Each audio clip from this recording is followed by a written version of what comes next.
Hey there everybody, I just want to do a sort of an update video on this and kind of a quick rundown for those who haven't heard the story or whatever.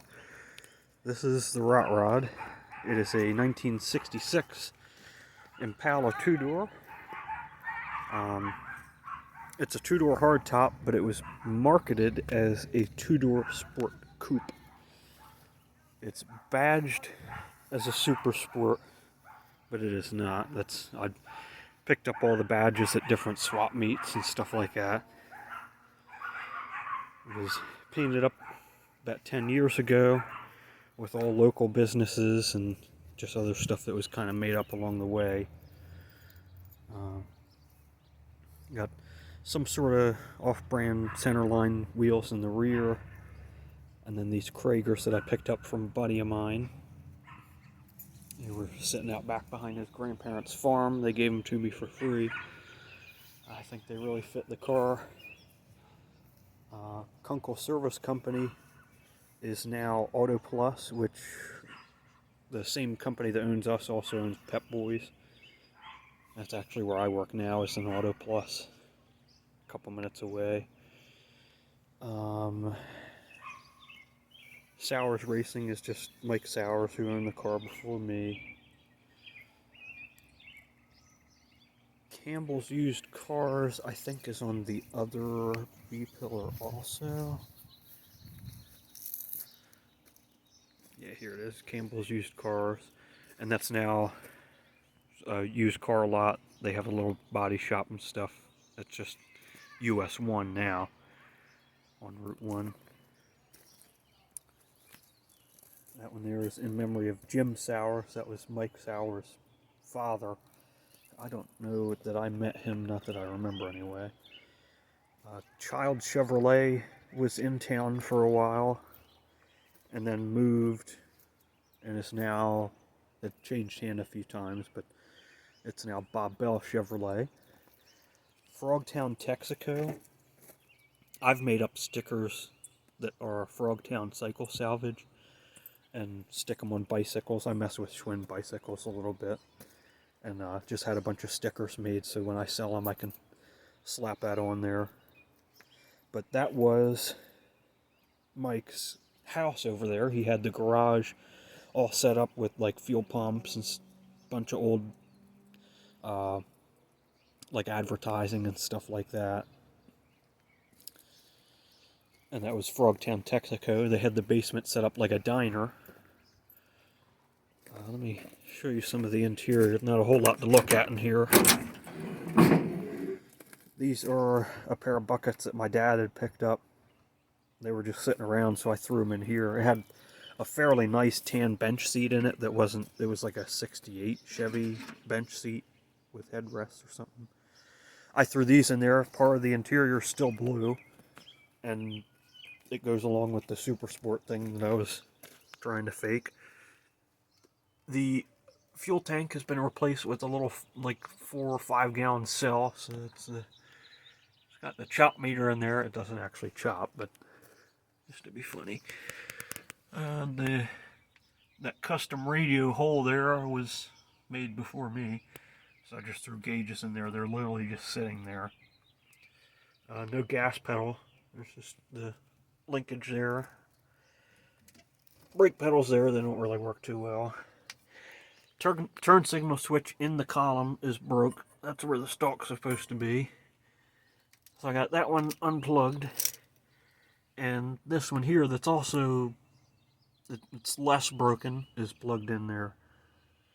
Just so I have brake lights. I'll fix that one day. My glove box door, I'll open up the other door so you can see that. That is my pile of ignition parts and the intake that was on it, and carburetor, and all sorts of goodies that were kind of working and I probably shouldn't have taken it apart. There's my SS badge. Let's see. When I got the car, the trunk lid was off of it, rear bumper was off of it, tail lights were out. The trunk lid was sitting there. It was unbolted, but it was sitting there. This panel had been cut out, and they had this replacement panel, but wasn't put in. Back glass was just hanging out in the car. So within the first few days I had it, I had the tail lights and everything back in. Just glued that in with some 3M epoxy.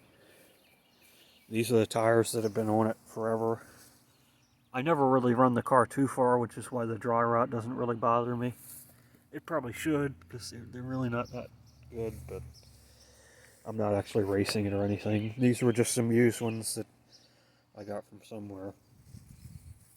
I'll show you that glove box door. I did figure out that the Impala Super Sport glove box door is different, because the regular one just has a badge that says Impala, and it's shorter and the holes are a little different.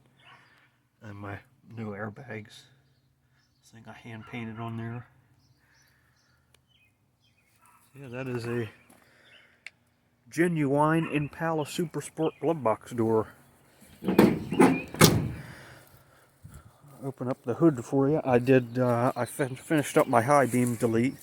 I was going to set up the hood scoop as like a heat extractor, I guess, and actually run like a dual snorkel air cleaner, and actually connect it to the high beams like a Thunderbolt, but I did end up cutting the hood and made that functional while I was messing with the carburetor. Let me get this open real quick. Stand by.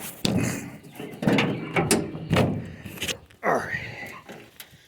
Here's under the hood. It is a 283. I've done it up to look like a 327 that's been in there a while. The intake is probably late 50s, early 60s Edelbrock Torker, I'm guessing. I can't find a part number on it, but it still has the hole for the breather tube, and I know it is 65-ish or prior, because I have a 65 water neck on it and a flex hose that doesn't, it works. Yeah, stock 283 with the Torker manifold and a Quadrajet that I had lying around. You can say all you want. I know it's not going to run right. It's a high RPM intake on a engine not really capable of utilizing it. I know that, but I made it run with a 4-barrel, and it not 100%, but it's running better than it was with the little, had some sort of junk Holley 2-barrel on it, and you just throw away. I've got HEI on it now because I ran out of parts to replace on the point setup, except for the distributor. I don't know what went wrong, if I'm just stupid, but that's where that is. Yeah, not a whole lot going on here. It will, well, should start right up and run. I'll go ahead and run it for you. I just finished the exhaust up yesterday. It is, let's see if I can get you under. Not really. Yeah, it's just truck headers with a pipe there that I beat flat to clear the cross member. Some sort of mufflers I had lying around, then I've got 45s there. I'll probably get a couple little tailpipe extenders and get them out from under the car. This side's pretty much the same thing. Not really a whole lot to see. Let me find my keys. One of these sets. Alright. Fire her up for you.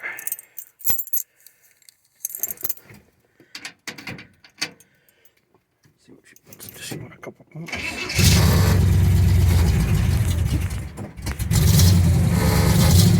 The choke isn't working, so it's not going to want to run right away.